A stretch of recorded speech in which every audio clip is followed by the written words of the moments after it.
versos número 1, nós vamos ler até o 10. A gente está hoje na segunda mensagem da nossa série sobre Jesus no Antigo Testamento. Estava bom, não mexe não, estava bom.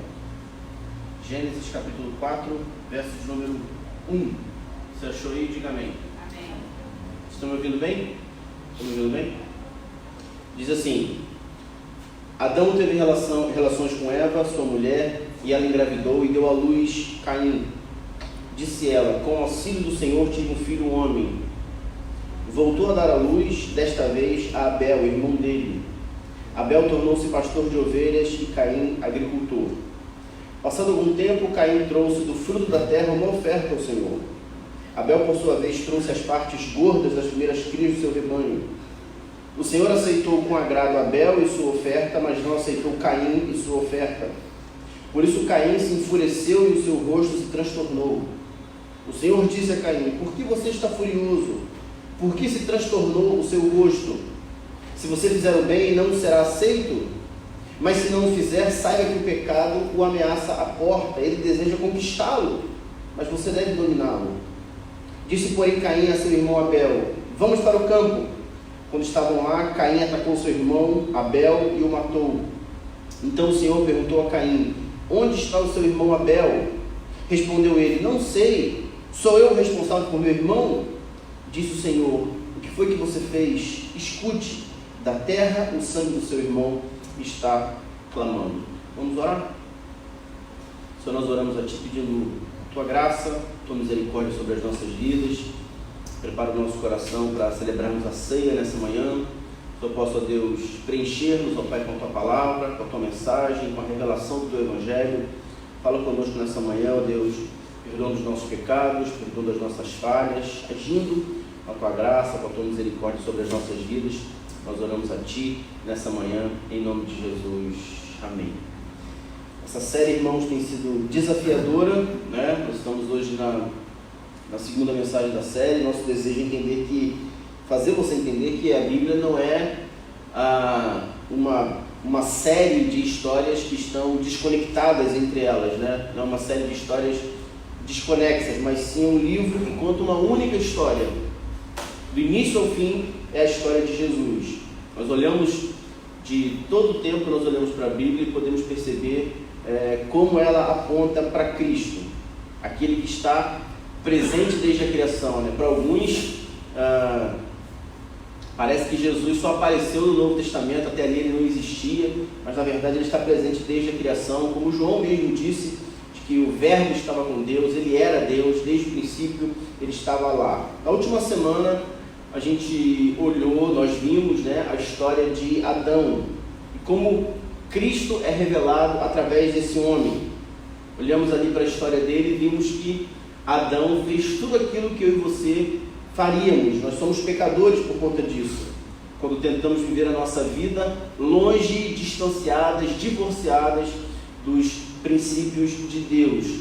Enquanto, em comparação a Cristo, a Bíblia afirma como o segundo Adão, que igualmente nos representou, Jesus fez aquilo que eu e você jamais faríamos. Então, quando nós olhamos para Adão, nós vemos a nossa queda. Ao passo que quando olhamos para Cristo, nós vemos a nossa justificação, a nossa salvação sendo cravada na sua vida perfeita.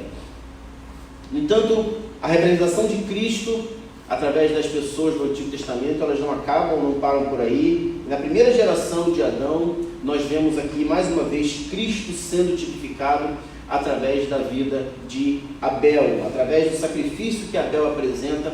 Nós podemos ver isso. É uma história que muitas pessoas já conhecem, a história de Caim e Abel, né? Se você frequentou escolas bíblicas dominicais durante a sua infância, ou se você foi à EBF, provavelmente em alguma delas esse assunto foi citado, esse assunto foi falado. Os filhos de Adão e Eva foram ensinados sobre devoção, foram ensinados sem dúvida sobre como trabalhar na terra, e você olha para a história e vê que Deus aceita a oferta de um, Deus aceita a adoração de um e não aceita a do outro.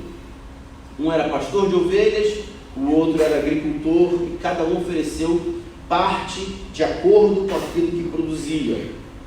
Muitas pessoas olham para a vida de Caim e dizem que ele ofereceu uma péssima oferta. Não necessariamente podemos afirmar isso, que foi o pior da sua produção, né? Mas o texto nos diz que ele levou uma oferta, como se não houvesse muita preparação para que isso acontecesse, mas não podemos falar que foi a pior que ele poderia levar.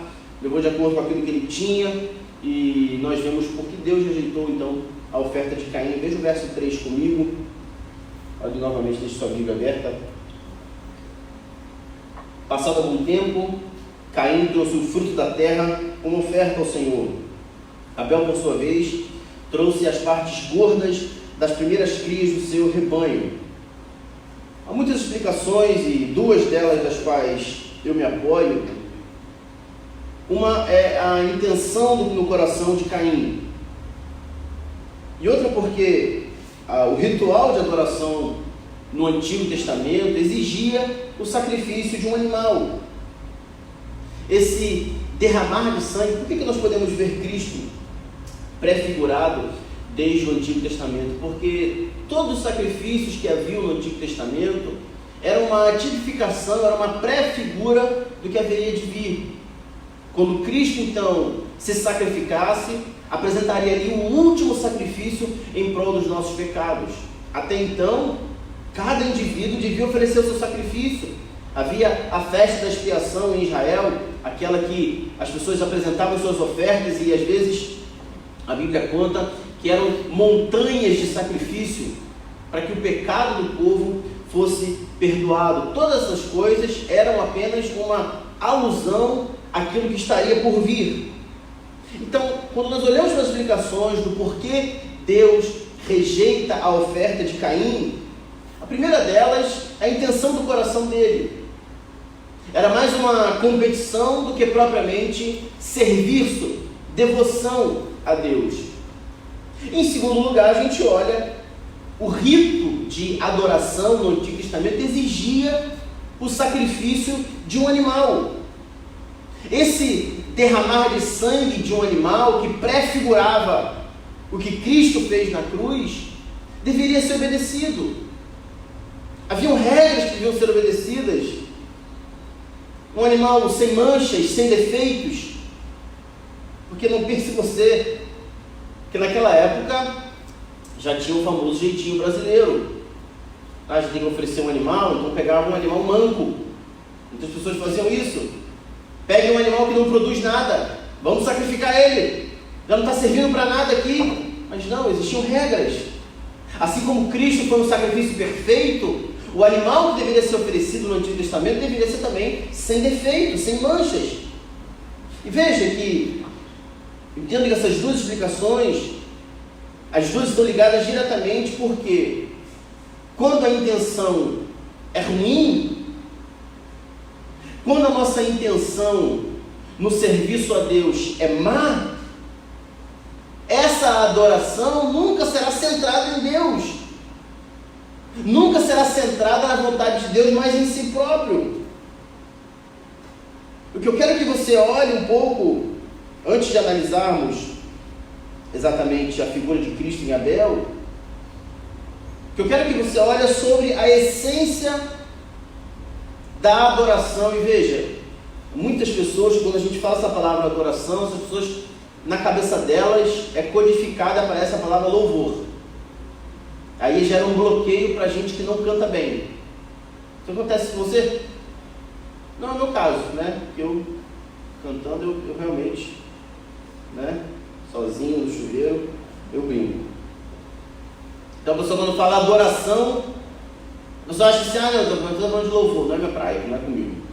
Vamos para o próximo assunto.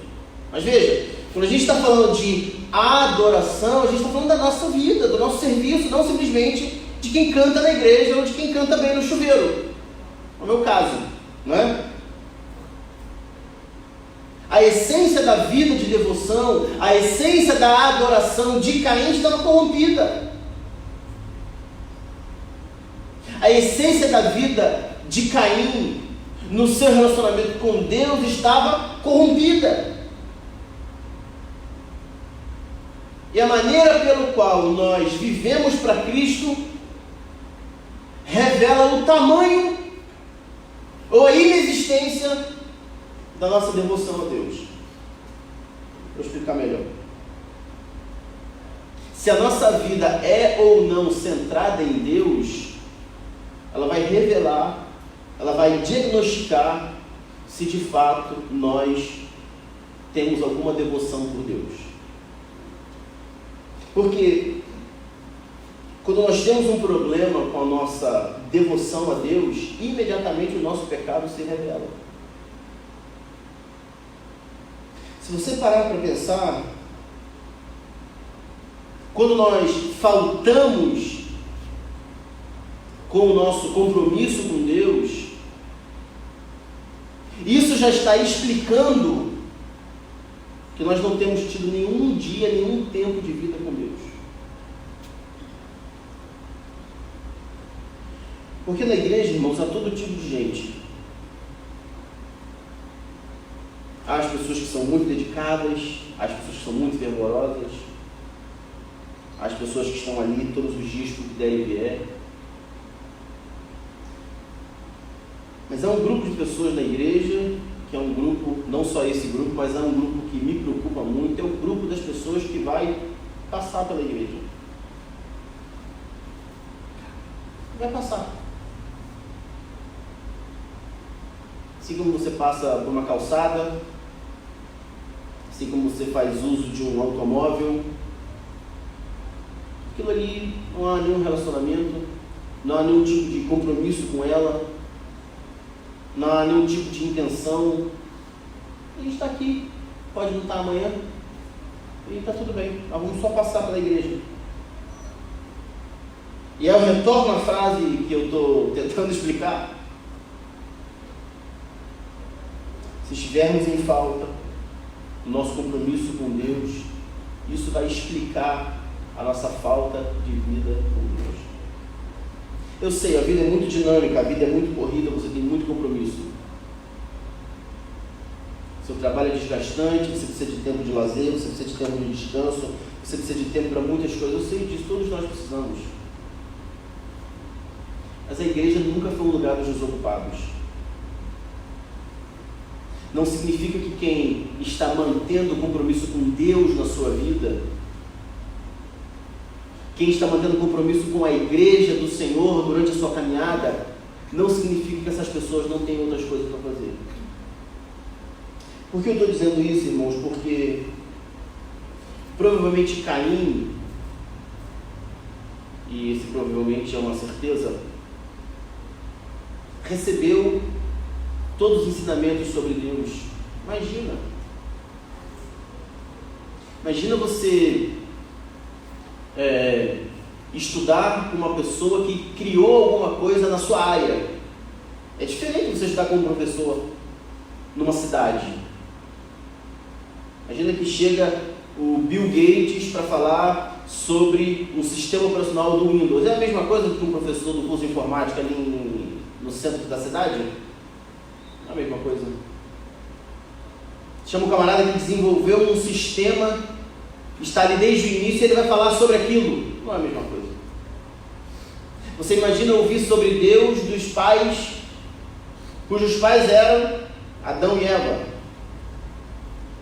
Não que Adão e Eva tenham criado nada, mas um relacionamento com Deus muito diferente do que eu e você enfrentamos hoje. Caim ouviu sobre Deus. Caim sabia quem era Deus. Sabia como Deus falava. Sabia qual era o tom da sua voz. Seus pais explicaram de maneira criteriosa como era o trabalho, como era o serviço a Deus, o que deveria ser feito. Eu e vocês estamos aqui ouvindo sobre tudo isso. No entanto, a essência da adoração de Caim estava corrompida. Deus não aceitou a sua oferta. Havia um problema na sua devoção a Deus e o seu pecado então se revelou. Nós falamos sobre devoção a Deus na última série, sobre Salmos. Essa é uma grande verdade. Nossa falta de devoção a Deus muitas vezes é explicada pelo nosso pecado. O pecado da agenda cheia, o pecado do orgulho, o pecado do eu preciso de mais dinheiro, o pecado da felicidade a qualquer custo. Vários são os pecados. O problema da nossa falta de devoção a Deus é porque falta devoção a Deus. Perdoe-me ser repetitivo. O problema da nossa falta de dedicação a Deus geralmente é explicada pela presença do nosso pecado. Não são... A gente mascara os problemas e dá nomes para eles: trabalho, tempo, lazer, necessidade, prioridade, dinheiro. Mas na verdade é o nosso pecado que desde o início nos afasta de Deus. Desde Adão foi assim. O pecado chega e a nossa postura inicial é a fuga. Caim faz aquilo que o seu pai fez. Tenta se esconder de Deus, tenta fugir dele. Com a recusa da oferta de Caim, ele se enfurece. E a sua atitude então revela o seu pecado, revela o que havia no seu coração. Caim estava ali querendo oferecer uma competição com seu irmão, enquanto Abel queria agradar a Deus. Caim querendo competir, são dos grandes problemas que nós enfrentamos na vida cristã, quando a gente tenta também olhar para o lado, ver o que as pessoas estão fazendo, ou isso pode nos tornar frustrados por olhar a vida de alguém que a gente acredita que está em maior sucesso do que a gente, ou pode nos tornar arrogantes se olhar para a vida de alguém e achar que essa pessoa está abaixo da gente. Esse é um grande problema. E no versículo 6, Deus deixa claro para nós o que estava ocorrendo. Caim estava dominado pelo pecado, mas ainda tentando oferecer uma oferta a Deus. Quem é dominado pelo pecado não conseguirá adorar sinceramente a Deus. Vai fazer a cena, vai fazer performance, vai parecer para quase todo mundo que de fato ele está tendo uma vida de devoção, de adoração a Deus. Mas quem é dominado pelo pecado é capaz de performatizar qualquer coisa. Olha o verso 6 comigo. Deixa sua Bíblia aberta aí, por favor. O Senhor disse a Caim: por que você está furioso?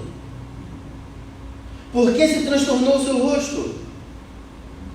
Se você fizer o bem, não será aceito. Mas se não fizer, saiba que o pecado o ameaça à porta. Ele deseja conquistá-lo, mas você deve dominá-lo. E essa, irmãos, é a receita que se repete diariamente nas nossas vidas. O pecado bate, ameaça a nossa porta. O que ele quer fazer é conquistá-lo. Mas você deve dominá-lo.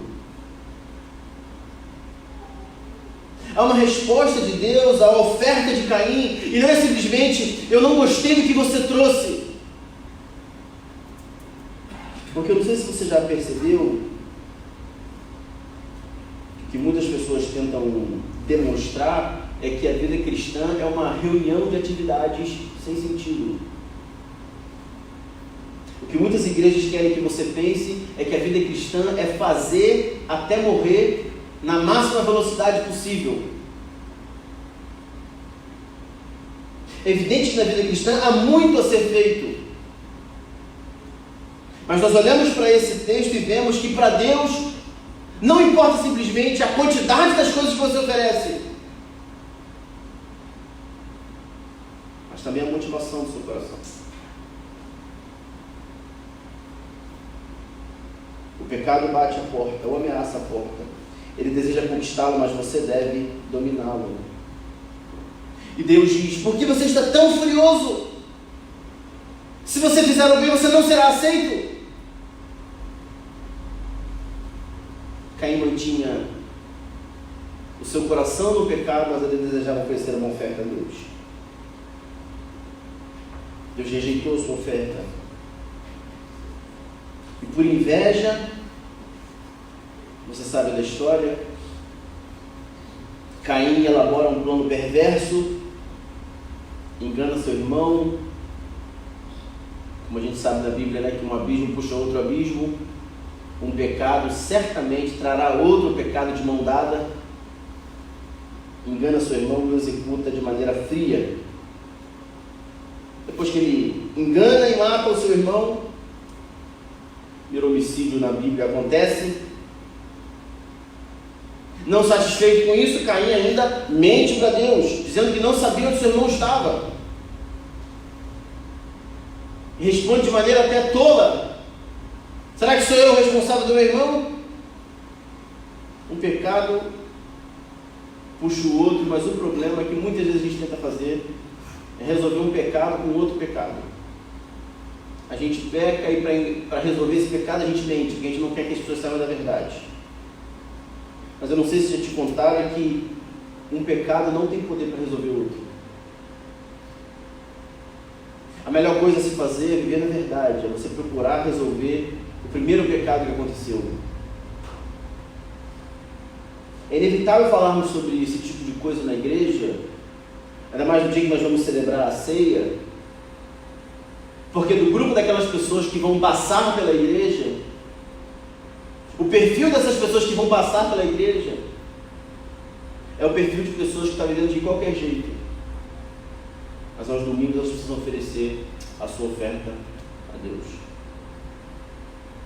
Eu não estou falando de quem está buscando em Deus solução dos seus problemas, não estou falando de quem de fato está sendo vencido pelo pecado e está lutando com todas as forças. Nós não estamos falando de pessoas perfeitas. A gente está falando sobre falta de devoção, sobre falta de compromisso. Nunca se corrige um pecado com o outro. Há muitas pessoas que fazem isso.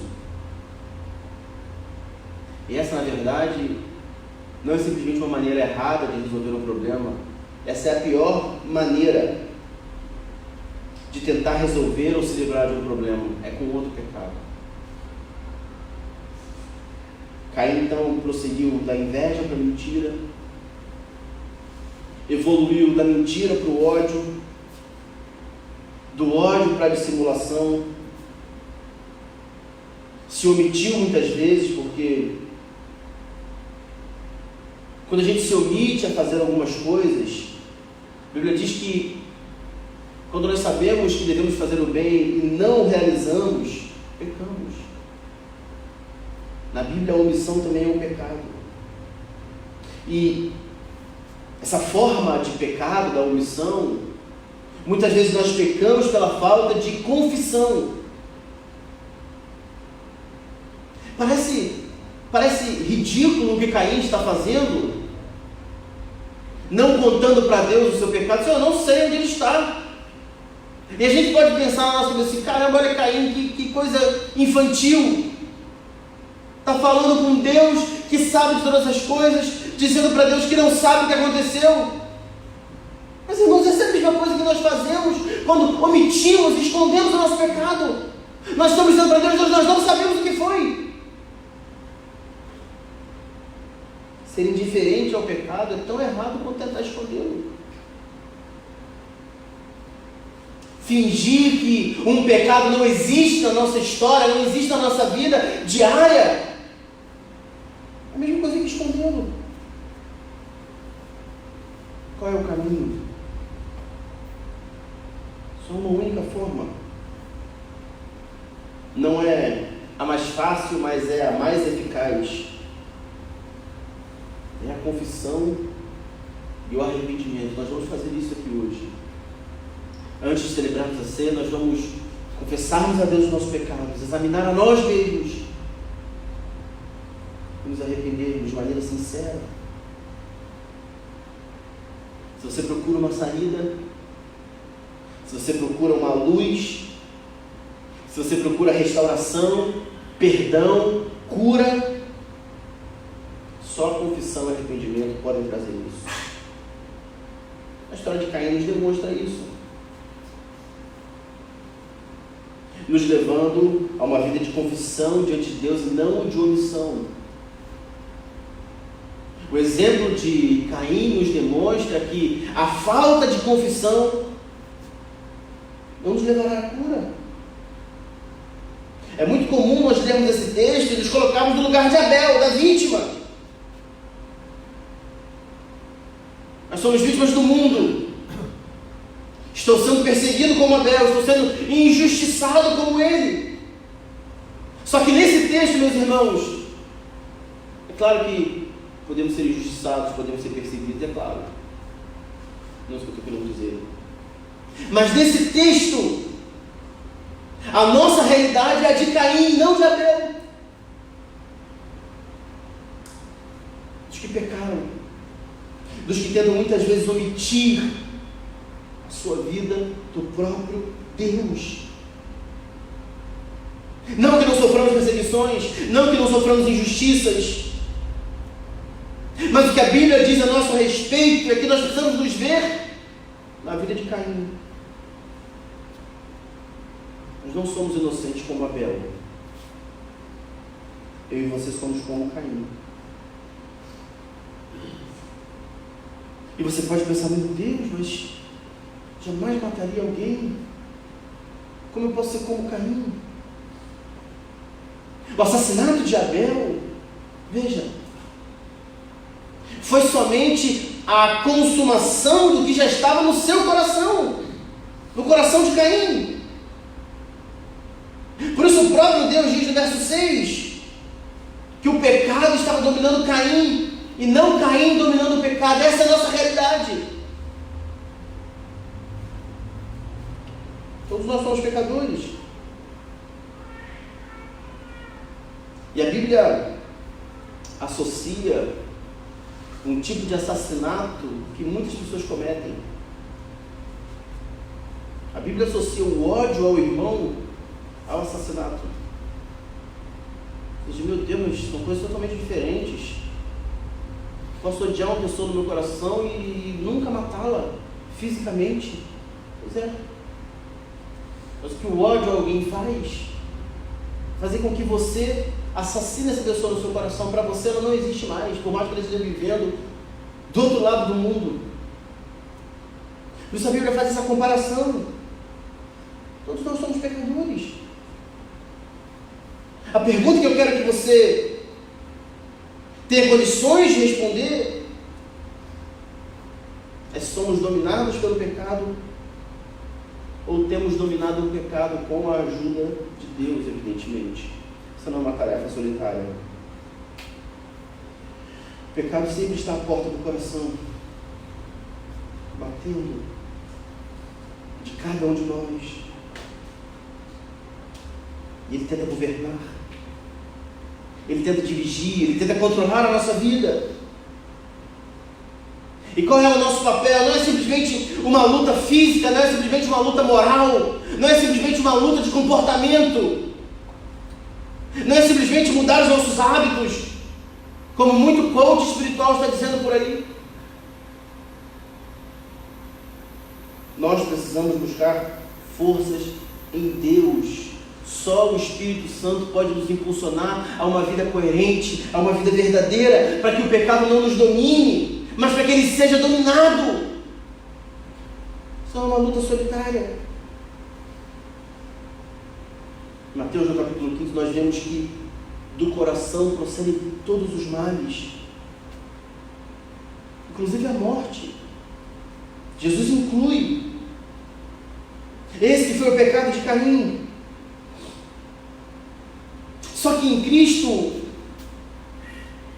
Jesus inclui e vai além a outras formas de pecado, como esse que eu acabei de dizer. Quando nutrimos ódio por alguém e a assassinamos no nosso coração, ou então quando o orgulho vem e se instala no nosso coração e parece um pecado sem importância, porque conseguimos viver escondido com ele.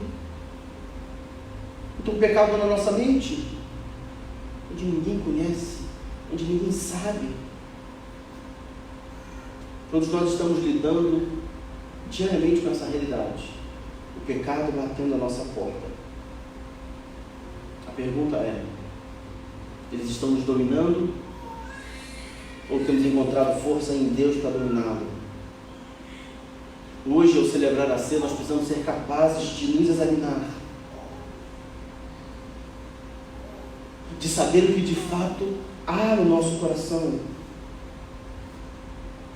Até mesmo Abel era um pecador. Não era alguém 100% inocente no seu coração, ou perfeito. Mas a sua devoção sincera a Deus fazia dele alguém que não era dominado pelo pecado. Servia a Deus não com competição, mas com sinceridade. E veja que quando de fato adoramos a Deus com sinceridade, isso pode até nos fazer pessoas melhores. Mas o contrário é impossível. Não há como você adorar a Deus sinceramente e isso não transformar você. Ser melhor de dentro para fora e não só no seu exterior. Porque a nossa grande preocupação na vida cristã é com o que as pessoas estão pensando, o que as pessoas estão achando da nossa vida. Isso não é um exame que nós devemos fazer. A pergunta não é o que as pessoas acham de você, mas o que Deus sabe a respeito de você. Porque veja, construir a nossa vida cristã baseado no que as pessoas acham, baseado no que as pessoas pensam, baseado no formato que as pessoas têm sobre alguém correto, não vai te dar uma visão ajustada das coisas. Nós podemos enganar os homens por anos. Nós podemos enganar as pessoas que estão à nossa volta por anos. Mas somente Deus sabe de todas as coisas e sonda o nosso coração, esquadrinha o nosso pensamento. Toda a nossa vida cristã deve ser baseada em tudo que Deus sabe. Ele sabe tudo o tempo todo. Mas por muitas vezes a gente sente mais vergonha das pessoas do que de Deus. Às vezes a gente peca de maneira escondida dos homens, como se Deus não estivesse vendo nada, como se estivesse escondendo também de Deus, quando simplesmente estamos sozinhos. Mas eu sei que você sabe que não, porque você pode enganar o mundo inteiro, você pode até se enganar, mas nunca você enganará a Deus. Mais uma vez, se você já participou de alguma escola bíblica ou de alguma aula de domingo para crianças, você sabe que tem uma musiquinha que as crianças aprendem, né? Você já deve ter lembrado aí. Cuidado com o que fala, cuidado com o que ouve, cuidado com o que toca. Deus tudo vê. Deus tudo vê. É evidente que o Senhor já sabia do pecado de Caim quando pergunta a ele onde estava o seu irmão. Ele então ouve uma mentira, porque Caim acreditava de maneira criteriosa de que poderia esconder o seu primo. E Deus então termina o texto que nós lemos dizendo: a terra clama o sangue do seu irmão. A terra clama por esse pecado. O sangue de Abel clamava pela condenação de Caim. E assim ocorreu, o pecado não ficou impune. Da mesma forma que até hoje, irmãos, os nossos pecados também clamam pela nossa condenação. Os nossos pecados clamam pela nossa condenação, porque nosso Deus é justo. Algumas pessoas pensam que Deus usa Jesus para esquecer o nosso pecado, como se Jesus fosse um remédio para a amnésia de Deus. Falar, então, os nossos pecados sumiram. Acreditam que Deus sofre de amnésia, mas na verdade, o que Deus está falando é que Ele aceita o sacrifício de Jesus, assim como aceitou a oferta de Abel. É evidente que Deus vai lançar o nosso pecado no mar do esquecimento, mas isso não significa que Ele vai sofrer amnésia. Isso significa que Ele não nos cobrará novamente pelo pecado que já foi quitado. O sacrifício de Jesus pagou pelo nosso pecado. Deus jamais nos cobrará novamente. Abel, apesar de um pecador, foi um adorador que não foi dominado pelo pecado. E você? Como anda a sua devoção a Deus? Quem controla a sua vida? Será que é possível você perceber isso? Que você pode parecer um verdadeiro discípulo de Deus e não o ser de fato. Abel foi morto injustamente. Abel era inocente, mas o pecado de outra pessoa trouxe morte para ele. Aí está a figura de Jesus em Abel. Nosso pecado clamava por condenação, porque Deus é justo. Também aconteceu uma oferta agradável a Deus em nosso favor. Nosso pecado traz consequência a outras pessoas, muitas vezes. Quando pecamos, ferimos até pessoas que estão à nossa volta, há pessoas até que amamos. Precisamos estar conscientes de que, quando pecamos de maneira deliberada, nós desagradamos a Deus, nós levamos consequências, ferimos, muitas vezes trazemos destruição. E veja, o nosso pecado também nos condena, assim como condenou Caim. Somos condenados à morte espiritual e eterna. A história de Caim também é a nossa história, mas veja como podemos olhar para essa história e ver Cristo. Vá comigo em Hebreus, no capítulo 11, no verso 4.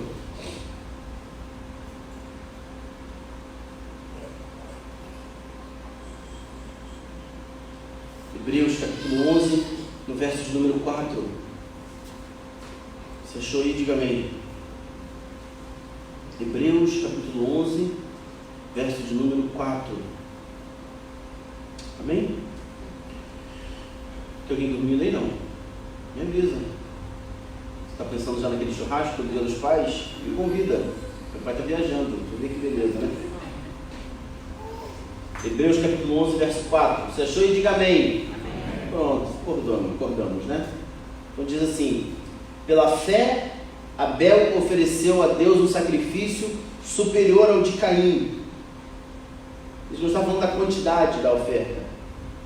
Pela fé, ele foi reconhecido como justo quando Deus aprovou as suas ofertas. Embora esteja morto, por meio da fé ainda fala. Veja que verdade. Esse texto, esse nome, o nome de Abel, ser lembrado no Novo Testamento. O sangue de Abel clamou pela condenação de Caim. Da mesma maneira que os nossos pecados clamam pela nossa condenação. Aí nessa hora você deve estar se perguntando: e agora? Como isso é resolvido? A Bíblia nos diz que existe um Abel melhor. Um Abel verdadeiro, que também foi morto sem ter culpa nenhuma, cujo sangue ainda clama pela nossa absolvição e não pela nossa condenação. Vá comigo em Hebreus, no capítulo 12, vire uma página, verso 24. Hebreus, capítulo 12, verso 24, olha o que a Bíblia diz. A Jesus, mediador de uma nova aliança, e ao sangue aspergido. Veja o que diz aí, que fala melhor do que o sangue de Abel. O sangue de Jesus fala melhor que o sangue de Abel. Há uma oferta que Cristo faz agradável no nosso favor. Ao olharmos para Caim, vemos a condenação. No entanto, hoje, ao olharmos para Cristo, vemos a sua oferta, o seu sacrifício, apontarem para a nossa redenção. Um sangue que fala melhor do que o sangue de Abel. De que maneira, meus irmãos, essa verdade está influenciando a nossa vida? Qual é a ceia que nós vamos celebrar hoje? Ao olharmos para Jesus e Abel, em Abel, o seu sangue clamou pela condenação do seu irmão. Em Cristo, o seu sangue clama pela nossa justificação, clama pela nossa absolvição. Que tipo de ceia celebraremos hoje? Precisamos que o Espírito Santo nos impulsione, nos leve a uma vida verdadeira em Cristo, não de farsas, não sem compromissos. É impensável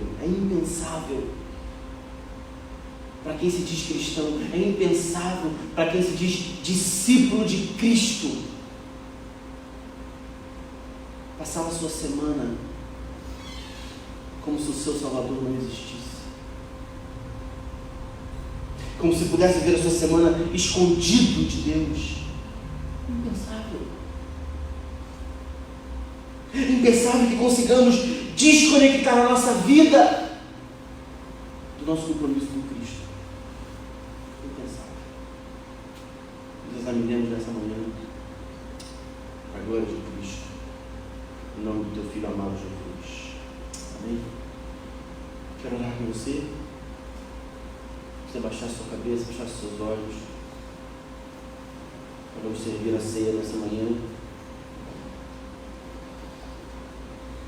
Senhor, nós oramos a Ti, celebrando, Pai, essa verdade da Tua palavra. Obrigado porque o Senhor possui um sangue que fala melhor que o de Abel, que clama pela nossa absolvição, que clama pela nossa salvação, pela nossa justificação. Age com a Tua misericórdia, Pai, no meio do Teu povo.